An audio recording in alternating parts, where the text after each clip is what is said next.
como nós sempre fazemos, nós iremos recapitular o que vimos na última quarta-feira.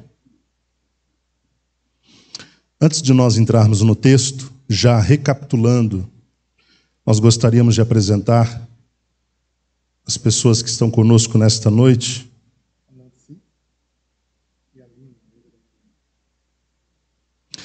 Nós temos a irmã Nancy, que está ali atrás, servia ao Senhor no Templo Central, né? Agora está com o desejo de estar aqui conosco. A irmã Nancy congregou aqui nesta congregação anos atrás, não é isso, irmã Nancy? E é uma alegria tê-la aqui nesta noite juntamente conosco. E também a Lina, que é convidada da Manuela, que está ali atrás. É Lina mesmo? Isso, que está ali atrás. Nós podemos dizer, sejam bem-vindas em nome de Jesus, com bastante alegria? Sejam bem-vindas em nome de Jesus. Deus abençoe grandemente, sempre muito bem-vindas. Meus queridos irmãos, então vamos recapitular o que nós vimos na última quarta-feira.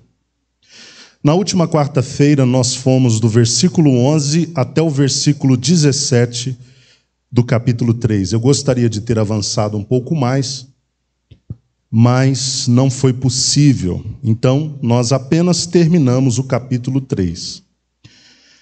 Então, a partir do versículo 11, João Batista, que era o precursor de Jesus, aquele que veio antes para preparar o caminho para o Filho de Deus, fez uma outra revelação àquelas pessoas que o procuravam para serem batizadas. Ele disse que, em verdade, ele batizava com água como sinal de arrependimento. Ou seja, aquele ato batismal apenas era uma representação de um arrependimento prévio. Porém, depois dele, viria alguém que ele qualificou como sendo mais poderoso e mais... O que está escrito no versículo 11? Viria alguém que é mais poderoso e mais digno do que ele. Aquele de quem João Batista não se sentia digno nem mesmo de desatar as correias das sandálias, ou levar as suas sandálias. E João diz que este que viria após ele, que era mais poderoso e mais digno, batizaria não com água, porque com água João já batizava as pessoas. Ele viria para batizar as pessoas com o Espírito Santo e com fogo. E eu me lembro que nós dedicamos um tempo considerável para falar destes dois batismos. Durante muito tempo interpretou-se que batismo no Espírito Santo e batismo com fogo tratava-se da mesma coisa, mas não é verdade. O batismo com o Espírito Santo é aquele que ocorre com a chegada do Espírito Santo. É aquele que vem com a presença do Espírito Santo. Espírito que é dado no momento da conversão e do arrependimento. E nós falamos sobre este Espírito batizador, que é, na verdade, para o crente, o Espírito consolidador da salvação. O Espírito empoderador do crente. O Espírito que dá ao crente capacidade de cumprir os seus propósitos enquanto crente salvo em Jesus Cristo. E a menção ao fogo fala do outro lado da moeda. O mesmo Jesus que veio possibilitar o batismo com o Espírito Santo é o mesmo Jesus que vai trazer o fogo do juízo sobre aqueles que não se arrependeram. Porque todo o contexto aqui fala de arrependimento, não é? Então ele viria com fogo para consumir os não conversos, os não arrependidos. Versículo 12, João disse que esse que era maior, ou mais poderoso e mais digno, também traria em sua mão uma pá. E qual era o propósito da pá? Fazer uma distinção, uma separação entre o trigo e a palha. O trigo é uma referência ao justo. Quem é o justo? Aquele que se arrependeu dos seus pecados, entregou-se a Jesus Cristo, viveu uma vida conforme a vontade de Deus. E quem é a palha? Os que fizeram o contrário disso. Haverá o dia em que esse Jesus que tem na sua mão a pá fará a separação entre o justo e o injusto. O justo será recolhido como o trigo é recolhido no celeiro. O justo terá abrigo e casa eterna. Mas o ímpio, que é a palha, será lançado no fogo. E João Batista disse que esse fogo é de natureza permanente e jamais se apaga. Do versículo 13 ao 17, nós falamos sobre o batismo de Jesus. Interessante que João estava falando ou predizendo a chegada do mais poderoso e mais digno. E de repente se aproxima aquele sobre quem ele falava. Eu não sei se imediatamente após a sua fala, ou se tempos depois, ou se dias depois. O fato é que, de repente, chegou ali, próximo ao Jordão, aquele sobre quem João predizia e dizia ser mais poderoso e mais digno. O texto diz que Jesus veio da Galiléia, se encontrou com João junto ao Jordão para ser batizado. Num primeiro momento, João Batista se recusa por não entender o propósito daquilo. Porque até então, o que João havia vindo afirmando, estava afirmando, é que as pessoas precisavam se arrepender dos seus pecados e sinalizar o arrependimento por meio do batismo. Mas, de repente, chega diante dele aquele que João entendeu ser o perfeito. Como alguém que é perfeito precisa se arrepender dos pecados para ser batizado? Não havia lógica, não havia sentido. Ele estava diante daquele que não tinha pecados dos quais se arrepender. Ele era infalível. Ele era completo, íntegro. João estava diante de alguém que era muito superior a ele. E estas são as razões da sua recusa. Ele disse, olha, a ordem, Senhor, está invertida. Estou parafraseando o texto. Aqui quem deveria ser batizado sou eu pelo Senhor e não o Senhor por mim. Então Jesus explica a João algo que ele não havia entendido. Deixe assim por enquanto. Resposta de Jesus a João. Pois assim convém que façamos para cumprir toda a, versículo 15, toda a justiça. O que Jesus estava dizendo é que dentro dos critérios de justiça de Deus, era necessário uma identificação entre Jesus e os pecadores que ele viria, por meio da cruz, redimir. É como se ele dissesse, João, é necessário que seja feito dessa forma, porque é um requisito da justiça de Deus. Preciso me identificar com aqueles que eu vou redimir.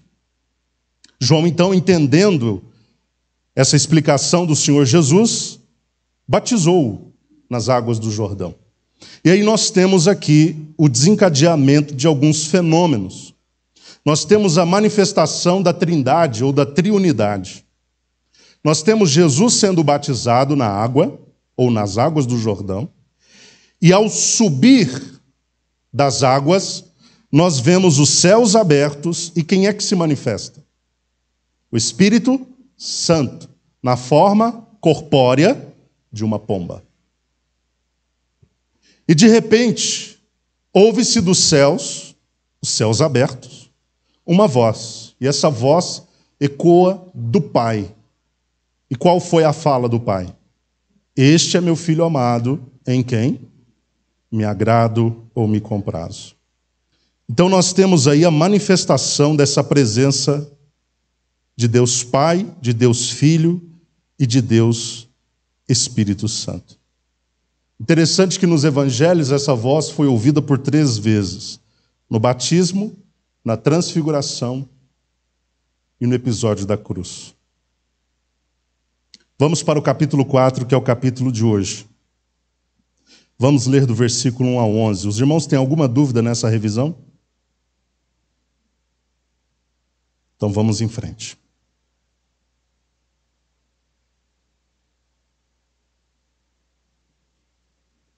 Jesus foi então conduzido pelo Espírito ao deserto para ser tentado pelo diabo. Depois de jejuar 40 dias e 40 noites, teve fome. O tentador aproximou-se então dele e disse: se tu és o Filho de Deus, manda que estas pedras se tornem em pães. Jesus, porém, afirmou-lhe: está escrito, nem só de pão viverá o homem, mas de toda a palavra que sai da boca de Deus.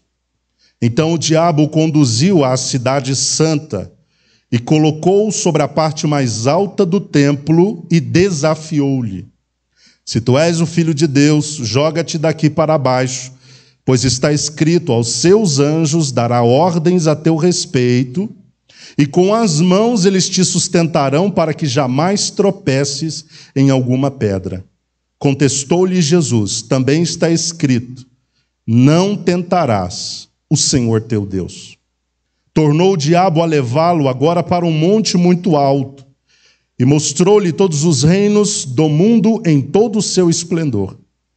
E propôs a Jesus: tudo isto ou isso te darei, se prostrado me adorares. Ordenou-lhe então Jesus: vai-te, Satanás, porque está escrito, ao Senhor teu Deus adorarás e só a ele servirás. Assim o diabo o deixou, e eis que vieram anjos e o serviram. Nós temos aqui nesse primeiro momento, nessa primeira sessão do capítulo 4 do Evangelho, o episódio da tentação de Jesus. E é interessante nós observarmos no versículo 1 que quem conduziu Jesus até o deserto para ser tentado não foi o diabo, mas o próprio Espírito Santo. O Espírito que acabou de se manifestar na forma de pomba. O Espírito que, quando veio sobre ele, veio para qualificá-lo enquanto homem para o exercício do seu ministério. Foi este mesmo Espírito que conduziu Jesus até o deserto para ser tentado pelo diabo. O que significa a palavra tentar nesse contexto? Tentar aqui significa experimentar com o objetivo de engodar. Não é engordar, é engodar. O que é isso? Enganar. O propósito de Satanás ao conduzir Jesus até o propósito de Satanás ao tentar Jesus ali naquele lugar para onde ele foi conduzido pelo Espírito era levá-lo ao engano ou ao erro. Abrindo apenas um parênteses, nós temos na Bíblia a informação de que existem pelo menos 3 fontes de tentação. A tentação humana, que flui de dentro do próprio homem, flui de seus desejos, de suas paixões, não é? Cobiças, concupiscências, são vários nomes, talvez até para a mesma coisa. Nós temos também Deus, que pode ser fonte de tentação, só que tentação aqui já não com o sentido de colocar em prova para engodar, porque no caso de Deus não é essa a finalidade. Deus não tenta a ninguém nesse sentido, de colocar a pessoa à prova para que ela possa pecar. Quem faz isso é Satanás. E nós temos a terceira fonte de tentação, que é o próprio diabo. Ele sim coloca as pessoas em provações e tentações para que elas transgridam, para que elas pequem contra Deus. Então nós temos essas 3 fontes. Nós temos aqui Satanás como a fonte da tentação imposta ao Filho de Deus. O que, ao meu ver, é algo impressionante. Como é que Satanás é tão atrevido a ponto de querer tentar o próprio Deus? Você vê que Satanás não conhece limites, né? Mateus mostra que o episódio da tentação ele se deu depois do cumprimento de um propósito de jejum. Quantos dias Jesus estava em jejum? Ou melhor, ao final de quantos dias de jejum Satanás tentou Jesus? Depois de 40 dias.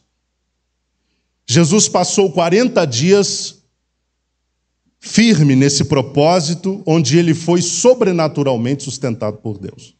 Porque ninguém jejua 40 dias sem ser sobrenaturalmente sustentado por Deus.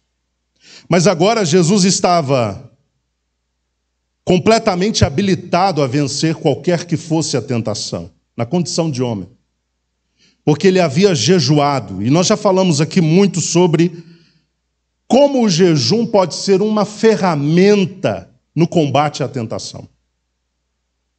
O jejum é uma ferramenta válida para quem está sendo tentado em determinadas áreas. O jejum te dá poder, capacidade, condições de vencer as tentações. Existe alguma área da sua vida onde você é habitualmente tentado e onde você costumeiramente cai? Jejue. Jejue. O jejum vai te dar capacidade de vencer com mais tranquilidade essas tentações. O texto diz então que foi ao final de 40 dias de jejum que Jesus teve fome, e foi nesse contexto que Satanás se aproximou dele para tentá-lo. Satanás iniciou a sua tentação tentando induzir Jesus a fazer o que com as pedras? Transformá-las em pão, ou em pães. Porque ele sabia que Jesus vinha de um propósito longo de jejum. Ele diz, olha, se tu és filho de Deus, é impressionante a audácia do diabo em querer colocar em xeque a questão da divindade de Jesus Cristo. Se tu és filho de Deus, é como se ele dissesse, pode ser que você não seja bem o filho de Deus, pode ser que você nem tenha consciência plena disso. Se tu és filho de Deus, transforma essas pedras em pães. Qual foi o grande problema dessa fala de Satanás? É que ele queria que Jesus usasse o seu poder em benefício próprio. E se Jesus usasse o seu poder em benefício próprio, estaria sendo egoísta.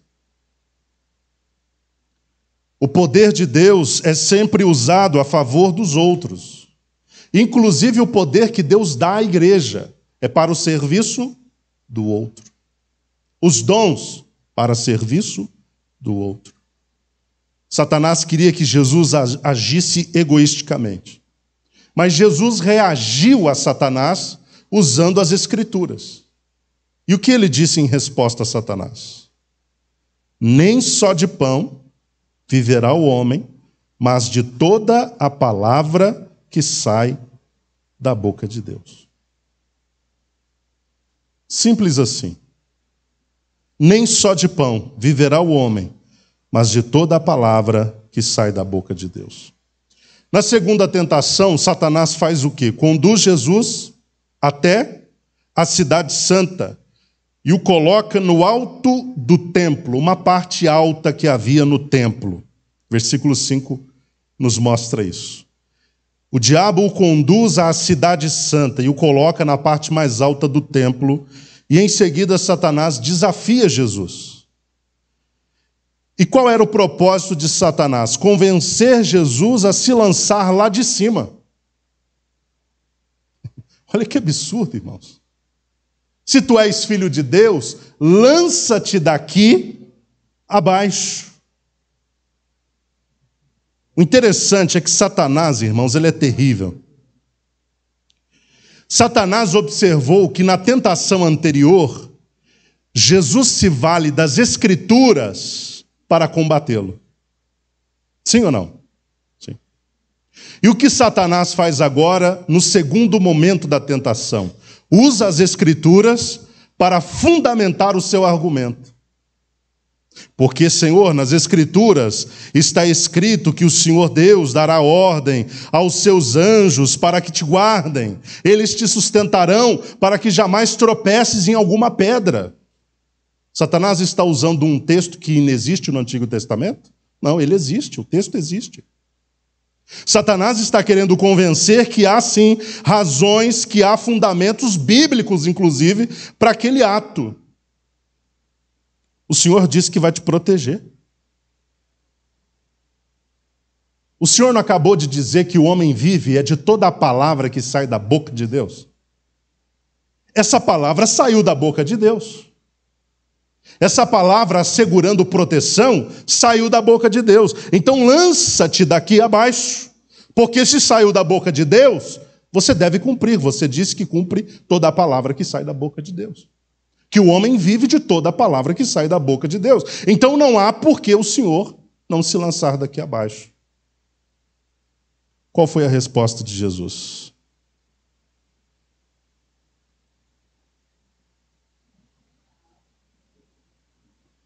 Jesus usa novamente as Escrituras. E ele responde: não tentarás o Senhor teu Deus. Por que Jesus repreende Satanás? Porque Satanás queria fazer de novo com que ele demonstrasse os seus poderes com base em métodos como este. Jesus poderia fazer, irmãos, uso do seu poder para demonstrar sua glória, sua grandeza, sua majestade, sua divindade e tudo mais. Jesus poderia se quisesse. Mas Jesus sabia que o método que Deus usaria para que ele se tornasse o Salvador do mundo era outro. O método que Deus usaria para que as pessoas fossem de fato alcançadas era outro. Era o método da pregação, do ensino. Mas não era esse tipo de método. Satanás queria de fato que Jesus usasse ou demonstrasse o seu poder de Deus ali naquele momento. E na terceira tentação, Jesus foi conduzido por Satanás ao alto de um monte, versículo 8, né? De lá Satanás fez o quê? Mostrou os reinos deste mundo em todo o seu esplendor, prometendo dá-los a Jesus, caso Jesus só fizesse uma coisa: prostrasse e o adorasse. Satanás, irmãos, a Bíblia nos mostra isso. Ele é chamado de o Deus deste mundo. Quando Deus fez o mundo, a terra, para dar ao homem. A Bíblia diz que os céus são de Deus, mas a terra ele deu ao homem. O problema é que quando o homem, estou falando de Adão, ele transgrediu contra Deus, ele passou o controle da terra para as mãos daquele que é usurpador, que é Satanás, o mentiroso. E a partir de então, ele se tornou o Deus deste mundo, ou o Deus deste século. Ele se tornou o príncipe das potestades do ar. E os reinos deste mundo agora estão sob a influência de Satanás. Vocês acham que Satanás não opera implementando, por exemplo, no Brasil durante tantos anos a corrupção? Vocês não acham que isso seja algo de ordem espiritual, sobretudo? Durante quanto tempo o nosso país e tantos outros países estiveram debaixo do controle da corrupção?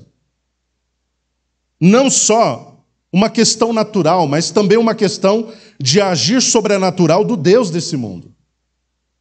Porque ele atua sobre governos, ele atua sobre cidades, ele atua sobre nações, ele atua sobre estados, ele atua sobre continentes. Satanás atua sobre toda a terra, influenciando os homens contra Deus. É um fato bíblico isso daí. A terra é de Deus, o reino é todo de Deus, mas Satanás está em desobediência, tentando atrapalhar a implementação absoluta desse governo. Satanás, quando oferece os reinos deste mundo a Jesus, ele não é contestado por isso. Jesus não diz: Satanás, você está me oferecendo o que não está em suas mãos. Não, Jesus não questiona Satanás. Porque Jesus sabia que, infelizmente, o homem, por causa do seu pecado, deu essa legalidade para Satanás para que ele operasse e influenciasse toda a terra. Agora, quando Satanás oferece o controle dos reinos para Jesus, ele o está fazendo na tentativa de fazer Jesus querer assumir antecipadamente o que inevitavelmente será seu. Entenderam isso? Satanás está querendo levar Jesus a assumir antecipadamente o que será inevitavelmente seu. Mas isso está na Bíblia, tá? Apocalipse 11, 12 a 15, eu vou até ler esse versículo. Apocalipse 11, 12 a 15, isso aqui é um fato, isso vai acontecer, conforme está descrito.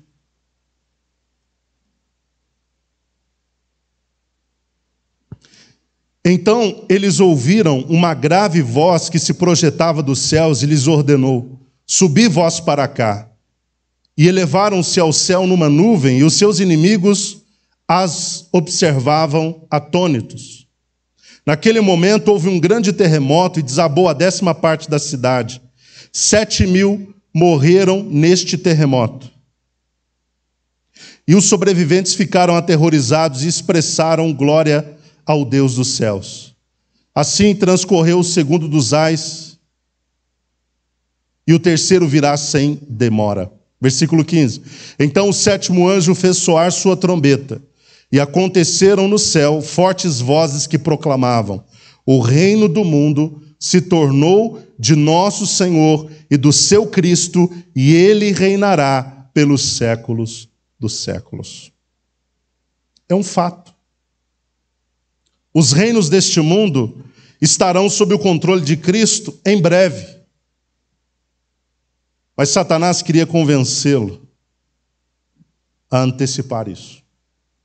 Claro que era uma mentira. Satanás queria oferecer o controle dos reinos pela adoração.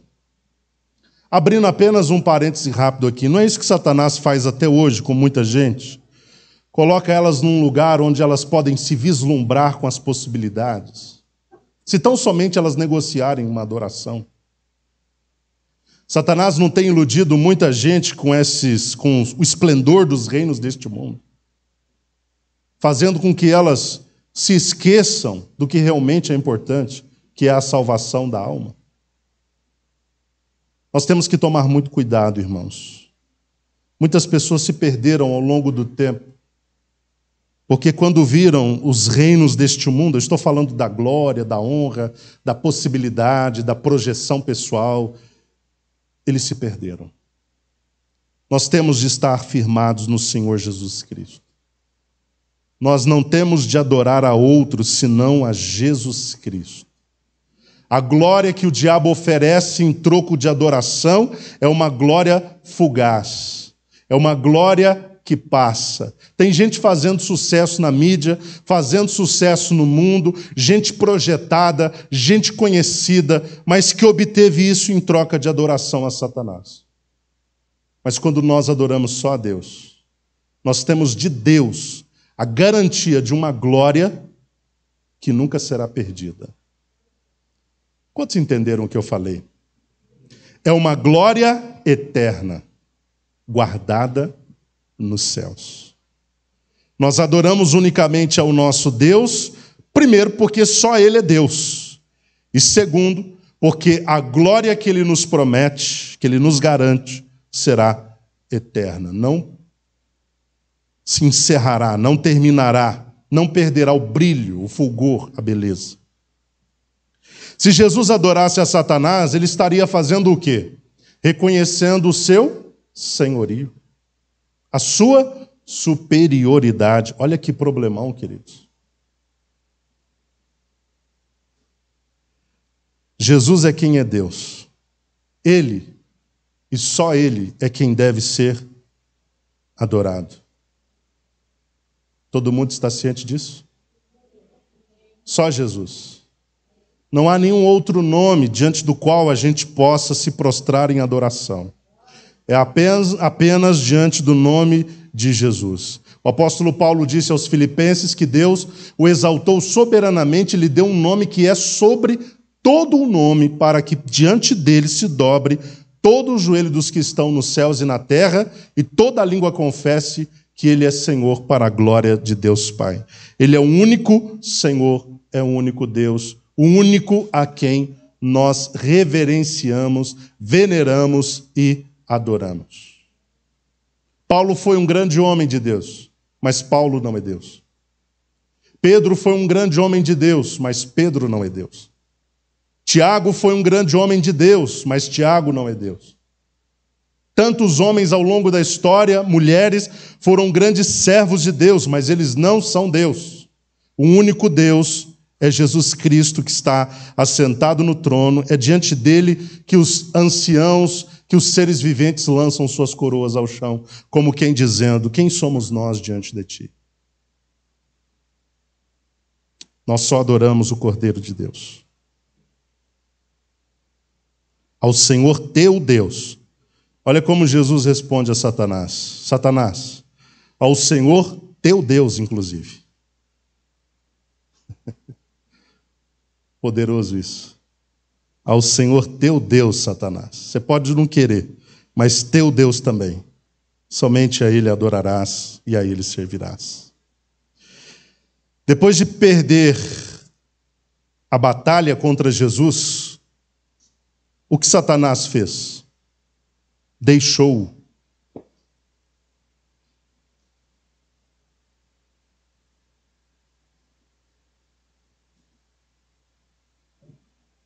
Satanás o deixou.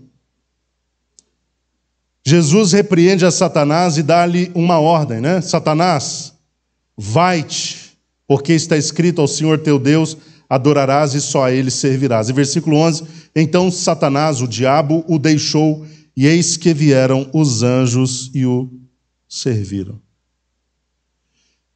Eu havia antecipado na quarta-feira passada que, se nós temos uma grande lição dentro da tentação de Jesus, a grande lição é que ele não venceu a tentação com seus poderes extraordinários.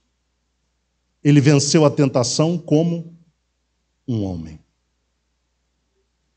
Jesus poderia ter vencido com seus poderes, sim, se ele quisesse, mas ele não o fez. Ele venceu a tentação como um homem, usando os recursos da palavra, usando o recurso do jejum, para mostrar que nós, servos de Deus, que ainda estamos nessa condição humana, também podemos vencer qualquer tentação que venha da parte de Satanás. Eu tenho dito aqui algumas vezes e cabe recapitular. A graça de Deus é muito mais do que só favor de Deus. A graça de Deus também é uma capacitação para a vitória sobre o pecado. Muita gente usa aquele texto de Hebreus: cheguemos, pois, com confiança junto ao trono da graça, a fim de sermos socorridos em tempo oportuno, como que para dizer: você pecou, falhou contra Deus, foi tentado, cedeu à tentação, corra para junto do trono de Deus, e você vai alcançar misericórdia e favor em tempo oportuno.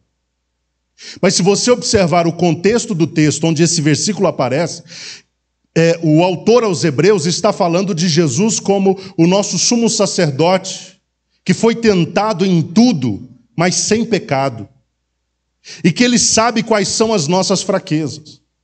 Então, nós temos de entender esse texto em que aspecto? Olha, nós temos um sumo sacerdote que em tudo, assim como nós, foi tentado, mas ele foi capaz de vencer a tentação. Então, nos acheguemos junto ao trono da graça desse sumo sacerdote que venceu a tentação, porque dele pode fluir uma graça que possa nos capacitar a vencermos também qualquer tentação.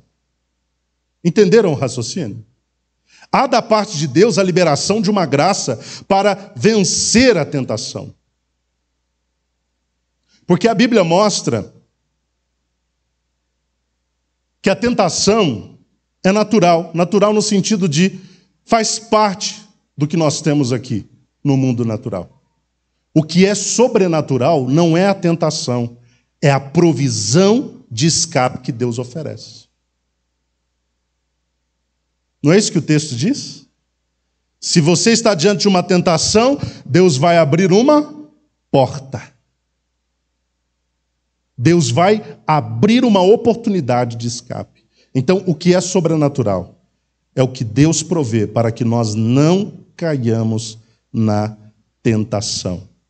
O crente não pode se valer do discurso: a carne é fraca, a carne é fraca. Eu realmente não posso vencer o pecado, porque fazer o quê? A carne é fraca. O crente tem o Espírito de Deus, tem uma graça capacitadora. Diante da possibilidade do pecado, ele é livre o bastante para dizer: eu não vou ceder a ele. Quantos estão me entendendo? Eu não vou ceder a ele, porque nós já fomos libertos do domínio, do poder do pecado. Fomos libertos da condenação do pecado, libertos do poder do pecado, seremos libertos da presença do pecado. Mas hoje o pecado não tem poder sobre nós. Então, quando Satanás chega com a sua oferta, por mais que pareça irresistível, nós temos um espírito empoderador que nos dá graça grande e forte, o bastante para que a gente diga: não vou aceitar a sua oferta, Satanás, vou me manter no lugar onde estou, de santidade ao Senhor. Mas muita gente se valeu, sim, desse argumento no passado. A carne é fraca, irmão. Mas de novo, a carne é fraca. Mas a carne é fraca, pastor. No caso, ela está sendo forte, né? Não está sendo fraca. Está sendo forte. Você tem algo que o ímpio não tem. O ímpio é escravo do pecado. Significa que ele não pode fazer nada diferente do que está fazendo. Mas você é liberto. Eu sou liberto. Nós somos libertos. Conhecereis a verdade vos libertará. Se, pois, o Filho de Deus vos libertar, verdadeiramente sereis livres. Nós fomos libertos. Satanás não manda mais na gente. O pecado não manda mais na gente, porque o Filho de Deus libertador nos libertou. Então, quando é que o crente peca? Quando ele quer pecar. Nós temos de resistir a Satanás. Foi o que Jesus fez. Como homem, ele resistiu a Satanás. É o que a Bíblia diz: da aparência do mal você foge, mas Satanás você resiste. A Bíblia diz que você tem que fugir de Satanás, você que é servo de Deus. Você que é filho de Deus, fuja de Satanás. A Bíblia diz: fugir da aparência do mal. Mas em relação a Satanás, resistir ao diabo, e ele fugirá de vós. Aleluia. Jesus resistiu como homem a Satanás. Satanás investiu tudo o que pôde, mas Jesus saiu da tentação vitorioso, e os anjos o serviram. Há recompensa para quem vence a tentação. Há prestígio para quem vence a tentação. Há bênção para quem resiste à tentação. E muitos crentes não conseguem, de fato, resistir à tentação porque são indisciplinados nessa direção. Jesus disciplinou-se para vencer a tentação, e não apenas no episódio descrito de Mateus 4. Ao longo da vida, Jesus foi tentado de diversas formas e intensidades, talvez até muito superiores a esta, mas Jesus disciplinou-se para andar em obediência a Deus. É a mesma coisa conosco, irmãos. Nós que servimos a Deus podemos nos disciplinar para viver em obediência a Deus. Cabe o que então, irmão Felipe? Cabe vontade. Cabe dedicação a isso. Cabe escolha. O problema é que as pessoas gostam, muitas pessoas gostam do pecado. O pecado, sim, ele, num primeiro momento, ele é prazeroso, porque se não fosse, as pessoas não pecariam. Nós não pecaríamos. O problema é o saldo que o pecado deixa. O pecado produz o quê, meus irmãos? A morte. O salário do pecado é a morte. O pecado produz destituição de Deus. Todos pecaram e estão destituídos da glória de Deus. Esse é o saldo do pecado. Cria distanciamento de Deus. cria afastamento de Deus, gera morte. E é por essa razão que nós que fomos libertos, devemos nos disciplinar na direção da obediência integral ao Senhor. Obedecermos e andarmos de modo digno da nossa vocação. Fomos salvos para nos mantermos salvos, para mostrarmos frutos que denotam o nosso arrependimento. E nós devemos nos disciplinar para nos mantermos desta forma. Todos nós somos tentados o tempo todo, mas comece a usar a palavra de Deus contra Satanás. Comece a buscar a face do Senhor e a pedir a Deus graça, e a pedir a Deus força, e a pedir a Deus discernimento, e a pedir a Deus sabedoria para você vencer a cada oferta do diabo, porque tudo o que o diabo oferece para o homem é para a sua morte. Somente Jesus oferece ao homem aquilo que é para a sua vida. Versículos 12 a 22, vamos ler.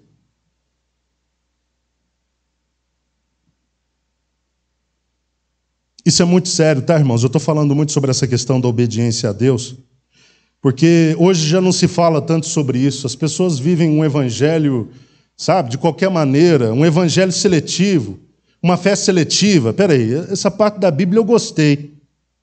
Vou ficar com essa parte aqui. Não, essa parte aqui, não se aplica a mim. Quem somos nós para fazer isso, queridos?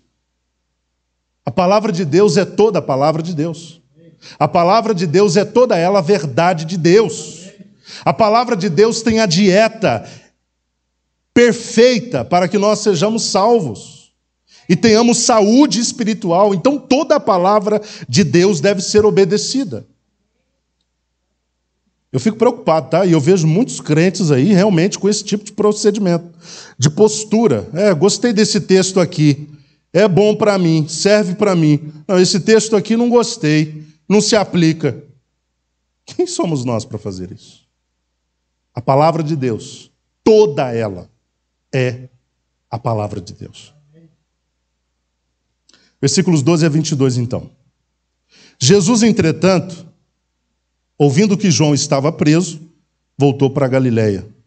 Deixando Nazaré, foi habitar em Cafarnaum, situada à beira-mar, nos confins de Zebulon e Naftali. Assim cumprindo-se o que fora dito pelo profeta Isaías: terra de Zebulon, terra de Naftali, caminho do mar, além do Jordão, Galiléia dos gentios. O povo que jazia nas trevas viu uma grande luz, e os que estavam detidos na região e sombra da morte, a luz raiou. Daquele momento em diante, Jesus passou a pregar e dizer: arrependei-vos, porque é chegado o reino dos céus. E caminhando junto ao mar da Galiléia, viu Jesus dois irmãos, Simão, chamado Pedro, e André, que lançavam a rede ao mar, pois eram pescadores. Então disse-lhes Jesus: vinde após mim, e eu vos farei pescadores de homens. Eles imediatamente deixaram suas redes e seguiram Jesus. Seguindo adiante, viu Jesus outros dois irmãos, Tiago, filho de Zebedeu, e João, seu irmão, que estavam no barco com Zebedeu, seu pai, consertando as redes, e chamou-os. Eles imediatamente deixaram o barco e seu pai para seguirem a Jesus. Percorria Jesus toda a Galiléia, ensinando nas sinagogas, pregando o evangelho do reino, curando todas as enfermidades e males entre o povo. E sua fama correu por toda a Síria, e trouxeram-lhe então todos aqueles que sofriam, acometidos de várias enfermidades e tormentos, os endemoniados, os lunáticos e os paralíticos, e Jesus os curava. E uma grande multidão da Galiléia, Decápolis, Jerusalém, Judeia e de além do Jordão seguia a Jesus. O texto nos mostra que Jesus tomou uma decisão, e a decisão foi de ir para a Galiléia, a fim de dar início ao seu ministério público. Até este momento, Jesus ainda não era conhecido. Publicamente, ele não havia feito ainda nada. Mas a partir de agora, com sua ida para a Galiléia, o ministério público de Jesus inicia. Ele deixa Nazaré. O que foi a cidade de Nazaré para Jesus? Quem se lembra? A cidade onde ele nasceu? Não. Jesus nasceu onde? Belém da Judéia. Nazaré foi a cidade onde ele cresceu. Viveu até próximo ali dos seus 30 anos, ou até os seus 30 anos. E ele vai de Nazaré para que cidade? Versículo 13. Para que cidade Jesus vai? Cafarnaum, que era uma cidade, entre aspas, litorânea. Ficava ali próximo do mar de Tiberíades, ou mar da Galileia. E assim cumpriu-se a palavra do profeta Isaías, capítulo 9, versículos 1 e 2. A palavra profética se cumpre nesse momento. E é interessante que no versículo 17, Jesus aparece em público com uma mensagem que era idêntica ao do seu precursor. E qual foi a mensagem de Jesus? Direta, né? Curta e grossa. Arrependei-vos, porque é chegado o reino dos céus. Jesus não promete nada, Jesus exige. Porque hoje o evangelho promete mundos e fundos, né? Hoje está até bom ouvir o evangelho, porque é tanta promessa. Mas, na verdade, o cerne do evangelho consiste no arrependimento. Arrependei-vos. Essa é a condição de Deus para acesso ao reino. Arrependimento. O homem tem de voltar-se para Deus e vir a Deus numa posição de arrependimento. Ele tem de tomar ciência da sua condição de pecado e render-se a Deus em arrependimento absoluto. Porque o homem diante de Deus não é bambambam, não, meus irmãos. O homem diante de Deus é pobre, miserável, inútil. O homem distante de Deus é nada. Está na miséria espiritual e para se aproximar de Deus precisa usar o caminho do arrependimento. Por isso Jesus disse: arrependei-vos. O reino de Deus é chegado a vós, o reino dos céus está chegando. O ingresso é o arrependimento. Versículo 18, nós vemos que Jesus caminhava junto ao mar da Galileia quando começou a comissionar os seus primeiros apóstolos ou discípulos. O mar da Galileia não era propriamente dito um mar. Ele era, na verdade, um grande lago, que devido à sua extensão era chamado de mar. Ele tinha 20 quilômetros de comprimento e 13 quilômetros de largura. Estava localizado a 200 metros abaixo do nível do mar. Então era um lago, chamado de Mar da Galileia, mas era um lago, um grande lago. Jesus, junto ao lago, chamou os dois primeiros. Quem foram eles? Versículos 18 e 19. Simão, Pedro e André. Qual era a profissão deles? Pescadores profissionais. Havia no lago de Genezaré, ou no mar da Galileia, muitos pescadores que tiravam seu sustento dali. Pedro e André eram um destes pescadores. E Jesus chega a eles e faz uma proposta interessante. Vinde após mim, eu farei de vocês pescadores de homens. Proposta poderosa, né? O texto não diz que eles pensaram. O texto não diz, deixa eu chegar na idade tal. O texto não diz, deixa eu verificar se dá para ser agora. O texto diz que imediatamente deixaram suas redes e seguiram a Jesus. Uma decisão imediata. Vinde após mim e vos farei pescadores de homens. Perfeitamente. Deixaram as redes e passaram a seguir a Jesus Cristo.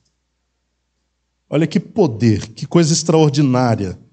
Como é poderosa uma decisão. Hoje as pessoas ficam adiando tudo. Vem para Jesus, se converte ao Senhor, você vai ter uma vida junto a Deus, um dia na eternidade, escapará da condenação eterna. As pessoas dizem, um dia,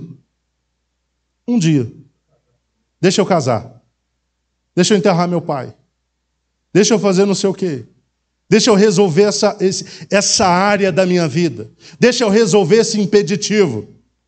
Eles não fizeram isso, foram chamados para serem pescadores de homens, para seguirem a Jesus, e eles acataram o convite imediatamente. Mais adiante, Jesus chamou mais dois. Quem foram eles? Os dois estavam consertando redes no barco do seu pai. Seu pai chamava Zebedeu. Quais eram os dois? Tiago e João. Qual foi a resposta deles? Versículo 22.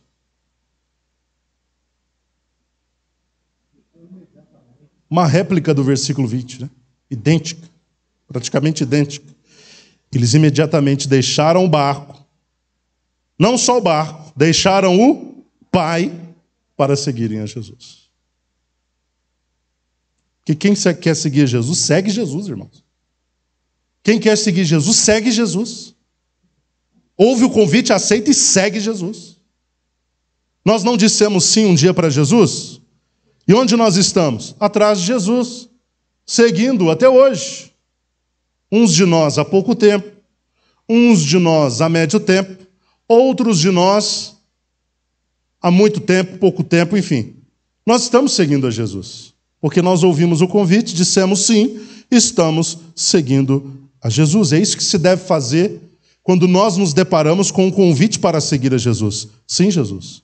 Perfeitamente. Vou agora. Mas o ser humano é mestre em adiar coisas importantes. Nós não podemos fazer isso, queridos. Quando é que nós temos de servir a Jesus? Agora.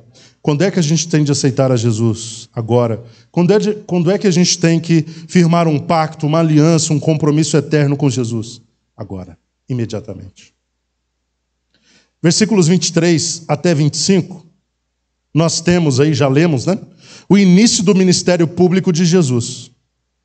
O texto diz que Jesus percorria qual região? Toda a Galileia. A palavra Galileia significa círculo. Era também conhecida como Galileia pagã, porque estava rodeada de pagãos. Ao oeste haviam os fenícios, ao norte e em parte do oeste estavam os sírios, e ao sul estavam os odiados samaritanos, odiados pelos judeus, obviamente. As grandes rotas atravessavam a Galileia, então a região era uma região muito importante.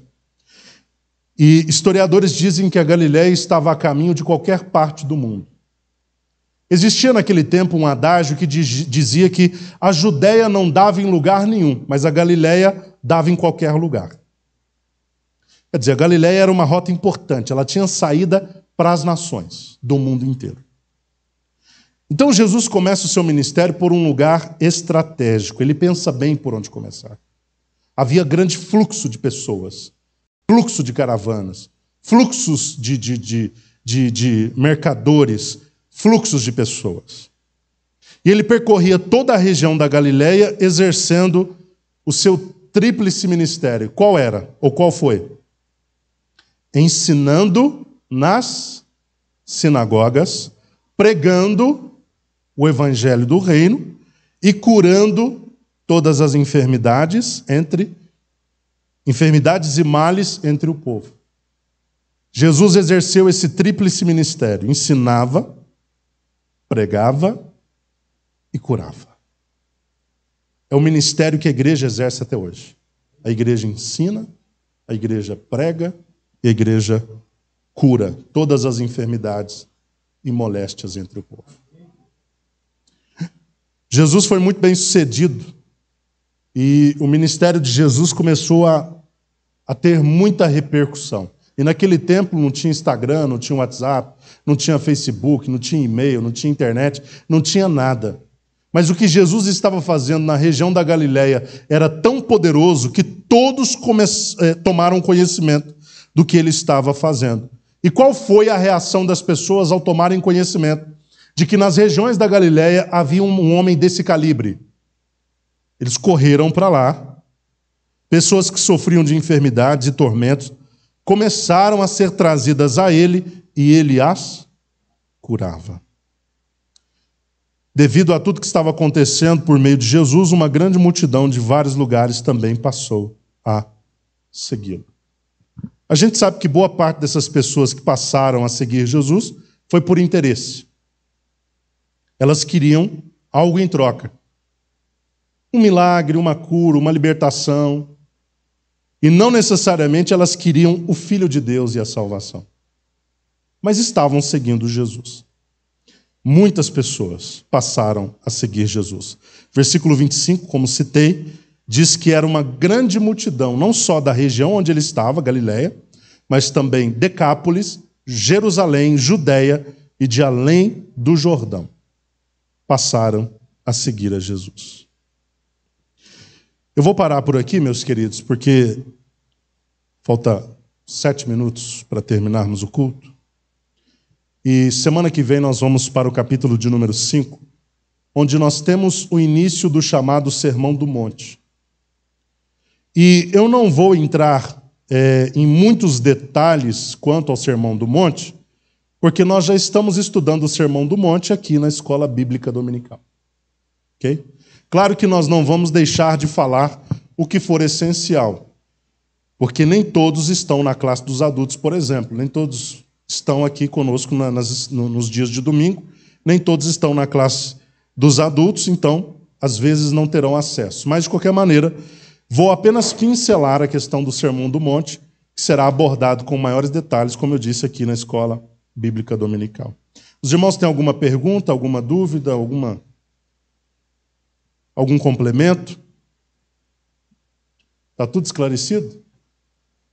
Podemos fazer a prova agora?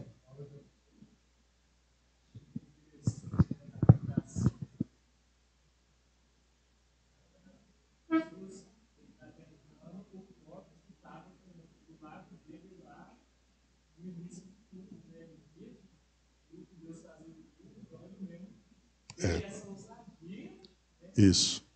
É para você ver a audácia de Satanás em querer tentar o próprio Deus, que no caso é Jesus Cristo, né?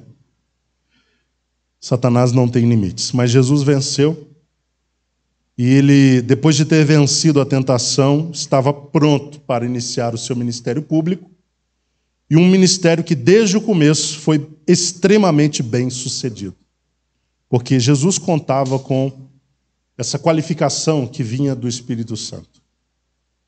Que Deus abençoe os irmãos em nome de Jesus.